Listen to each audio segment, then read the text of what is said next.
নমস্কাৰ। এই মুহূৰ্তত অসমৰ প্ৰতিগৰাকী জনগণলৈ দিব ওলাইছোঁ ডাঙৰ খবৰ। তো যিসকল মানুহে ভিডিঅ'টোত ক্লিক কৰিছে অনুগ্ৰহ কৰি ভিডিঅ'টো স্কিপ নকৰি প্ৰথমৰ পৰা শেষলৈ চাই থাকিব, কিয়নো এইটো ভিডিঅ'ৰ মাজত চৰকাৰী ঘৰৰ পৰা আৰম্ভ কৰি 25,000 টকাৰ আৰ্থিক সাহায্য প্ৰদানক লৈ কেইখনমান গুৰুত্বপূৰ্ণ খবৰ আপোনালোকক প্ৰদান কৰিম। তো অনুগ্ৰহ কৰি ভিডিঅ'টোত ক্লিক কৰিছে যদি ভিডিঅ'টো স্কিপ নকৰি প্ৰথমৰ পৰা শেষলৈ চাই থাকিব। লগতে মোৰ চেনেলত নতুন হ'লে প্লিজ চেনেলটো ছাবস্ক্ৰাইব কৰি মোৰ লগত থাকিব আৰু ভিডিঅ'টো ভাল লাগিলে অনুগ্ৰহ কৰি শ্বেয়াৰ কৰি দিব।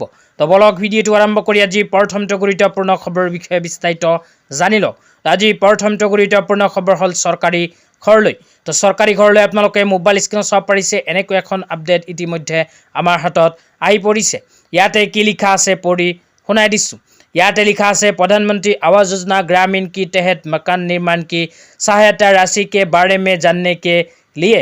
तो আপোনালোকৰ নাম যদি চৰকাৰী ঘৰৰ নতুন লিষ্টত অন্তৰ্ভুক্ত হৈ আছে তেন্তে আপোনালোকে যদি চৰকাৰী ঘৰত টকা পাইছে নে নাই চাব বিচাৰে তেন্তে কেনেকৈ চাব সেয়া আপোনালোকক এতিয়া বিতংভাৱে জনাই দিছোঁ। তো ইয়াতে কি লিখা আছে পঢ়ি আপোনালোকক বুজাই দিছোঁ। তো ইয়াতে 1 নম্বৰ লিখা আছে pmayg.nic.in की वेबसाइट पर যায়। তো ইয়াতে 1 নম্বৰত কোৱা অনুযায়ী প্ৰথমে আপোনালোকে pmayg.nic.in অফিচিয়েল ৱেবছাইটত গৈ ভিজিট কৰিব লাগিব। 2 নম্বৰ লিখা আছে হোম পেজ মে ষ্টেক হোল্ডাৰ কা বিকল্প চুনে। তো অফিচিয়েল ৱেবছাইটত যোৱাৰ পিছত আপোনালোকে ষ্টেক হোল্ডাৰ অপশ্যনত ক্লিক কৰিব লাগিব। 3 নম্বৰত কোৱা হৈছে IAYPMAYG বেনিফিচিয়াৰী কা বিকল্প চুনে। তো তাৰপিছত আপোনালোকে 3 নম্বৰত IAY বা PMAYG বেনিফিচিয়াৰী অপশ্যনটোত ক্লিক কৰিব লাগিব। তো ক্লিক কৰাৰ পিছত 4 নম্বৰত কোৱা হৈছে আপোনাৰ ৰাজ্য জিলা তহচিল পঞ্চায়ত আদি কি জানকাৰী ভৰে। তো ইয়াতে 4 নম্বৰত কোৱা অনুযায়ী আপোনালোকে নিজৰ ৰাজ্যখনৰ নাম, জিলাখনৰ নাম, ব্লকৰ নাম আৰু পঞ্চায়তৰ নাম তাতে সিলেক্ট কৰিব লাগিব। তো সিলেক্ট কৰাৰ পিছত 5 নম্বৰত কোৱা হৈছে আপোনাৰ নাম ডালকাৰ সাৰ্চ কো চুনে ও জানকাৰী প্ৰাপ্ত কৰে। তো 5 নম্বৰত কোৱা অনুযায়ী আপোনালোকে সাৰ্চ অপশ্যনত ক্লিক কৰিব লাগিব। সাৰ্চ অপশ্যনত ক্লিক কৰি নিজৰ নামখন লিখি সাৰ্চ কৰি চাব লাগিব। চালে আপোনালোকে সমস্তখিনি তথ্য চাব পাৰিব। এতিয়া আপোনালোকক দিব ওলাইছোঁ আজি দ্বিতীয়টো খুবেই গুৰুত্বপূৰ্ণ খবৰ।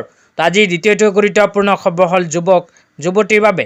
তো ইয়াতে কি লিখা আছে পঢ়ি শুনাই দিছোঁ। ইয়াতে লিখা আছে 2 লাখ চৰকাৰী চাকৰি, 10 লাখ যুৱক যুৱতীক 5 লাখ টকাকৈ বিত্তীয় সাহায্য, সদ্য স্নাতক চাকৰিৰ প্ৰস্তুতি চলাবলৈ 25,000 টকাৰ আৰ্থিক সাহায্য প্ৰদান।